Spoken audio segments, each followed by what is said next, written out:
they both demonstrate a fluctuating pattern of fever. So when you're first infected, you mount an immune defense, your body starts to make antibodies against it, but before the antibodies are made, you'll see the fever go up. The patient gets really sick, and then the antibodies kick in and start to bring it under control. The fever goes down, the patient gets a little bit better.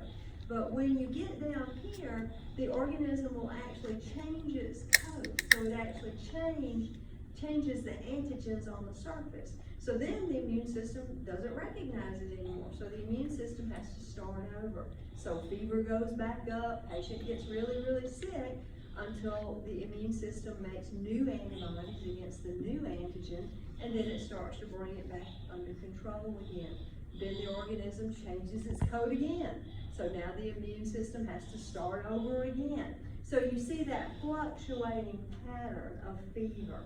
So that happens in quite a few of these guys. Tetracycline, rifampin, streptomycin, those are some of the more common antibiotics that are used against brucella. And this one, as well as the next one, are thought to be a big risk for bioterrorism. They're very easily manipulated. They could be made to be more pathogenic. They already make people really, really sick. The death that's caused from these organisms is pretty low, about 10%, which that's not that high, but it does make you very, very sick. So if you're very, very sick, you may not feel like fighting or defending yourself, and that would make the country easy to take over if nobody felt like fighting.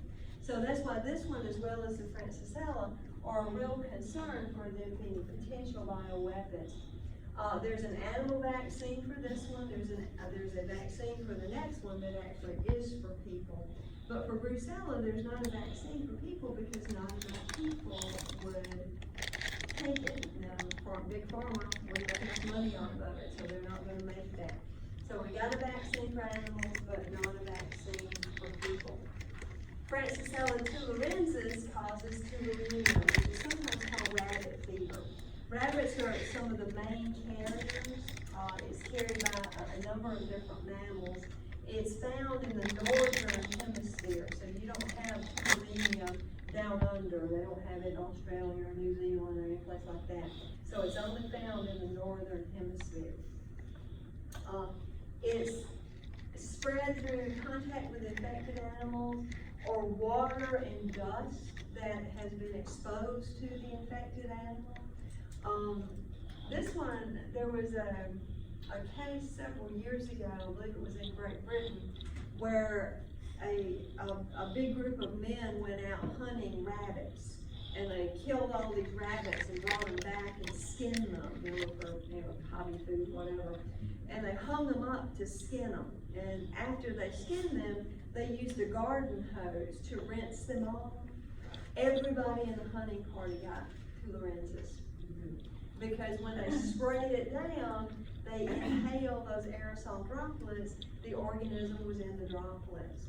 So everybody in the hunting party got sick as a result of just rinsing them off with water. So that's how easy it is to spread. Backache, headache, fever, chills, malaise, weakness, all of those are things that you'll see in tularemia. Sometimes it's even called rabbit fever, because rabbits are some of the main carriers. 10% death rate, usually those are in the systemic or the pulmonic form where they're bleeding. Gentamicin, tetracycline are the antibiotics of choice. There is a vaccine. And this is the other one that is a potential bioweapon. So those were our two zoonotics. Brucella and Legionella are human cases. So Bordetella pertussis is what causes whooping cough. Very easily communicated from person to person. There is the vaccine, the GCAP vaccine. Remember we talked about that? That protects you against diphtheria, tetanus, and pertussis. The AP stands for acellular pertussis. It's called acellular because the vaccine that's manufactured today is manufactured with only a portion of the organism's coat. The initial vaccine that was developed was what's called a whole cell vaccine, meaning that they chemically treated or heat killed the organism and actually injected the entire organism into the person they were vaccinating. And that's what elicited the immune response. And that did a really good job. That was a really good vaccination. Today they don't do that. They make the vaccination against just a portion of the coat. So I'm going to show you what that means in just a little bit. This is really threatening, life-threatening to children, to the very young. It makes older people sick and older people forget it, but it's mainly a real problem for those that are very, very young. There are always people in the population that are carrying the organism, so that's why it's so important to vaccinate your kids, because you never know who those carriers are, and they can pick up whooping cough from those carriers before they're old enough to be vaccinated. So you need to be real careful about, who you take your baby around until they get those vaccinations. Direct contact and mainly inhalation of aerosols that are carried from organisms.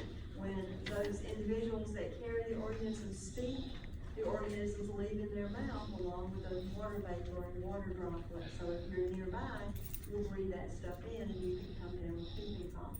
But y'all know why they call it whooping cough? The organism attaches to and literally shreds the ciliated epithelial tissue. So remember, that serves an important protective function in the body, because the mucus cells put the mucus on top of the cilia. So usually whatever you breathe in gets stuck in that mucus, and then you cough it up, cough it up, cough it up, swallow it. Either way you get rid of it. When you shred that ciliated epithelial tissue, you lose that protective function. So that puts you at risk for a lot of secondary bacterial infections. And plus, you get all that buildup of mucus in there, so that makes you cough. And you cough and cough and cough and cough and cough and cough and cough and cough and cough and cough and cough and cough and cough and cough. You literally have no air left. And then you go, whoo, can't help it. And that's that whoop. So that's why they call it whooping cough. Because the person talks or coughs until they literally lose all of their air, and then the body forces them to try to regain that oxygen. So that's why it's called whooping cough. I think we already said all that. So the vaccine is the detail, and it's a very, very successful vaccine. Now, what a lot of people don't know, now these are some of the historical numbers. So before we had a vaccine, we had over 250,000 cases of whooping cough every year, with a large percentage of those folks being very young and dying as a result of having had that infection. When they introduced that whole cell vaccine in the 1970s, the number dropped to a little over 1,000 cases. So that's how effective that initial vaccine was. Now the problem with that, it elicited a very powerful immune response. That means you had a really sick kid. I mean, we're talking high fever, miserable, screaming, crying for days on end. How do you think parents felt about that? Parents didn't like that too much. And parents are smart. Parents knew that other vaccines were made with only a portion of the organism. So parents started to lobby Big Pharma and say, why can't you do that with whooping cough? Why can't you just use a portion of the coat? And scientists, being the accommodating people that we are, said, sure, we can do that. Probably cheaper too for Big Pharma. So they started using that little piece of the coat to make the vaccine. Look what happened to the numbers. They went back up to 50,000 cases a year. So that's what nobody talks about. Everybody always wants to point a finger and say, yeah, it's those people that don't vaccinate their kids. Sure, that's part of it. But there's also this part of it. And parents lobbied for this. And that new vaccine simply is not as effective as that original vaccine was. So that's a big part of the picture. That's why we've seen that resurgence of whooping cough in the general population. Because the vaccine that's used today, what's part of the DCAP and Tdap, is not as good at eliciting an immune response as that original vaccine was. Now, you're starting to see this change. I pulled this map off the CDC a couple of years ago, and it shows you the states where you have medical exemptions only, states where you have medical as well as religious exemptions. This is from being vaccinated. And then states where they allow medical and personal beliefs, which means the parents just say, I don't want to vaccinate my kids. And the state won't make them. Now recently, because of this latest measles outbreak, they've introduced legislation to change this. They're no longer going to allow those personal exceptions in areas where you have large populations that are unvaccinated. Hasidic Jews are a good example. I don't think they believe in any vaccinations whatsoever. And that's one of the communities that's being the hardest hit with this measles outbreak. My uncle is in Missouri, and he was talking about how many outbreaks they had, because he has custody of grandkids, how many outbreaks they had there, and I just saw it on the thing, but that's recently, like with people who had measles there. Yeah, we have a higher number of cases of measles right now than we've had in probably 50, 60 years. I'm sure it's almost 1,000 by now, and it's probably gonna go a lot higher, because now it's broken out, it's in the population, and you've got large blocks of people that are not vaccinated. So it's gonna rage through those groups of people. There's no way to stop it. But look at all the dark purple states. And those are all states that allow just personal exceptions. Just, I don't want to do it, so I'm not going to. Mississippi, I'm proud of Mississippi. Mississippi gets a lot of flack. She's one of the ones that only allows medical exceptions. Good for Mississippi.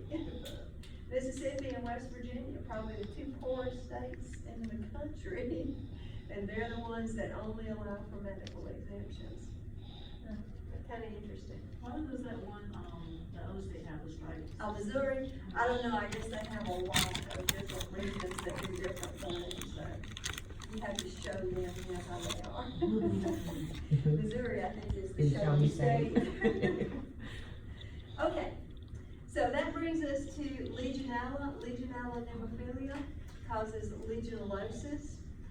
This organism is widely distributed in water. It lives in very close association with amoebae. It actually lives inside the amoebae.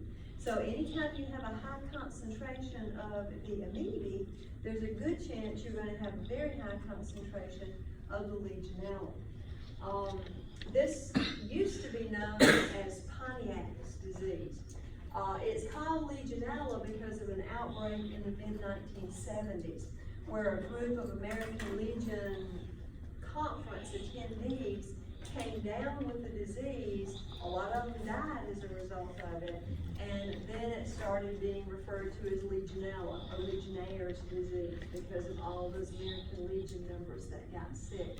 That was in Philadelphia. It's a nosocomial disease in elderly patients. This has happened a lot in hotels, in hospitals, in big conference centers. There have been entire floors of hospitals that have been shut down because of Legionella. The way it works is a lot of those big conference centers and hotels and hospitals have their air conditioning systems on the roof, and the water reservoirs are on the roof. So a lot of those, up until about a decade ago, were just open to the environment. So remember, amoebae are very, very small. So it's very, very easy for them to get whipped up on the air currents, and they just float around. So they would settle in those open reservoirs. And then the Legionella would move into the amoebae that were there. And every time those air conditioning systems kick on, everybody's getting misted with Legionella. And that's what happened in Philadelphia. And so many of them got sick because they were an older population. And remember, as you get older, the immune system doesn't work quite as well as it once did. So that's why over 200 of them got sick. I think it was actually 34 people that died as a result of the infections. But since then, we've had outbreaks at hospitals, we've had outbreaks at major conference centers.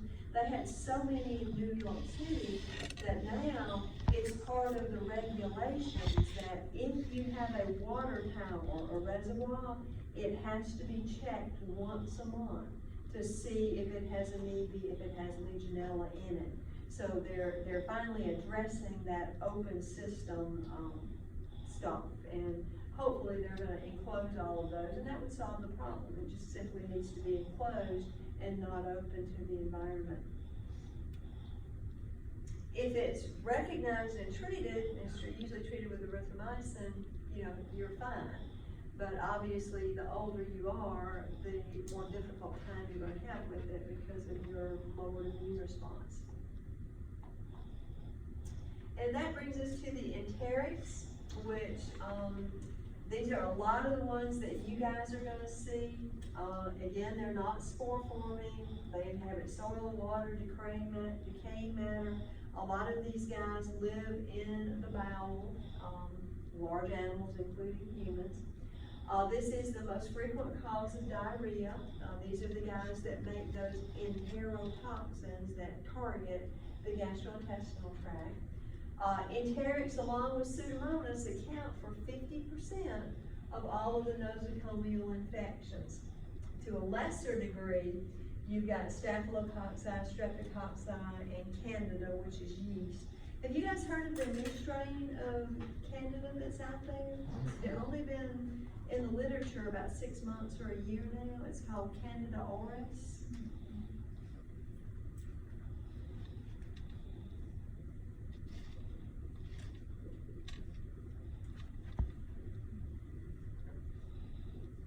Aureus, Candida aureus. That's a brand new strain of yeast that's multi-drug resistant. So when patients get that, there's literally nothing you can do for them. And that's become a real problem in the hospital setting. So y'all Google that. That's gonna be important for you guys. It's not even in the books yet. It's not even in the literature yet much. But that's one that's really, really scary because we just have no drugs to use against it. Of that 50% of the enterics, half of it is E. coli. So that's the one we really worry about. That's the one that's always present in the bowel. So that's the one usually we test for when we do fecal coliform counts. We're looking for E. coli. If you find any E. coli at all, that means you got fecal contamination. They use the same test that we use, the eosinophilin blue, and they're looking for that green metallic sheen. They see that sheen, they know they got E. coli, they know they got fecal contamination. So the Enterobacteriaceae, these are facultative anaerobes. They grow just a little better in the presence of oxygen, but they don't need it. They grow fine without it. These guys all ferment glucose. So if you did the phenol red glucose, they'd all turn yellow. They can reduce nitrates to nitrite. They're oxidase negative, so when they add the reagent, they don't get the purple color. Catalase positive, so when they add the hydrogen peroxide, you get bubbles. They're typically divided into coliforms and non-coliforms. So the coliforms are the lactose fermenters, like E. coli. Enterobacter is another one. And then your non-coliforms do not ferment lactose. Usually when we grow them, we have enriched media, special media for selecting for the enterics. We've used a couple of them. We used the eosinophilin blue and we used the McConkey agar. So both of those select for this group. I think one of your questions asks you about virulence factors and antigenic structures. So you need to know these different types of antigens that organisms in this group have. They can have H antigens. What that means is it is a flagellar antigen, so it's actually a marker that's on the flagellum. K antigens are markers that are on the capsule or either the fimbriae. And then O antigens are somatic antigens. You remember, soma means body. So that's an antigen that's on the body wall of the organism. So it's actually on the body, here, on the body. And then they can have the endotoxin, that's that lipopolysaccharide, or they do have the endotoxin, lipopolysaccharide, and they can make any number of exotoxins. So a real good example of this is E. coli.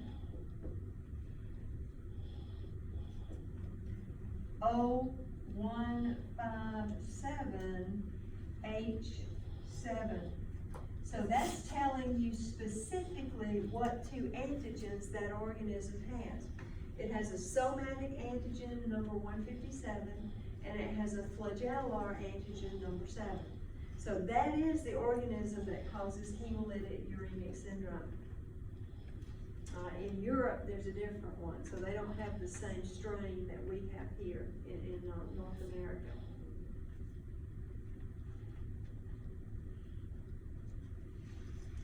So E. coli, there are about 150 different strains. That's only one of them. Has well-developed virulence factors. It's gram-negative, so these are the guys that can make that pilus. So they can actually share genetic information by way of plasmids. So E. coli is what causes traveler's diarrhea. When you go to Mexico, you drink the water, even if it's bottled water, if you put ice in it, well, they make ice from their water, so you can get sick that way. So you want to be real careful when you go to other countries because they have different organisms than we have here. And plus, their rules and regulations are very different from what we have here. If it's any consolation at all, if we go to Mexico and drink the water, we get traveler's diarrhea. If they come here and drink the water, they get traveler's diarrhea because we have different strains than what they have. So it's very, very specific for each region. Fecal coliform counts, as I said earlier, what they're usually testing for is E. coli. Because they know if they got E. coli, they know they got fecal contamination, and then they'll step up treatment. Our intake for our water supply is just north of the North Bypass. You know, where you cross the river, Lake Oliver, and the intake valve for Columbus Water Works is just right north of the North Bypass. So that's where they take the water up. And I know y'all probably know this, Atlanta has raw sewage discharges all the time. You know, they just dump it in the river. We're kind of lucky because we have so many dam facilities in between here and there, not dam facilities, but dam facilities. It's blocked.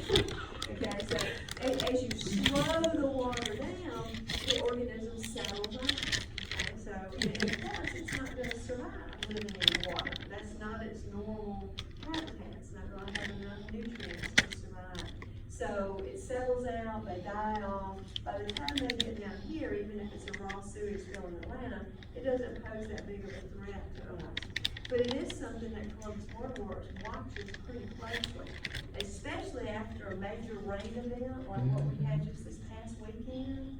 Okay, that washes all that poop from dogs, cats, cows, everything into the river. And then that's where we get our drinking water. So they watch those fecal coliform counts pretty carefully and treat that water accordingly so that it's safe for us to drink. I think Columbus Water Works does a really good job. Can't say that about all municipalities, but I think Columbus Water Works does a pretty good job. Yeah. Okay. Other coliforms, I think I asked you to know a few other coliforms and the diseases that they cause. So Klebsiella pneumoniae, that's a big one. You guys are probably going to see that one in your practices. That one's become a real problem in nosocomial infection. It's developed a lot of multi-drug resistance, so it's not as responsive to antibiotics. as it once was.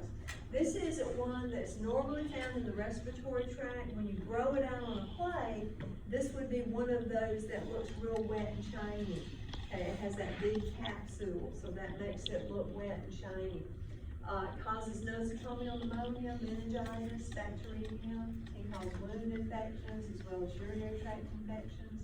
So this is one that you guys are probably going to be seeing a lot of. Enterobacter causes urinary tract infections and can cause surgical wound infections. Citrobacter is urinary tract infections and bacteremia.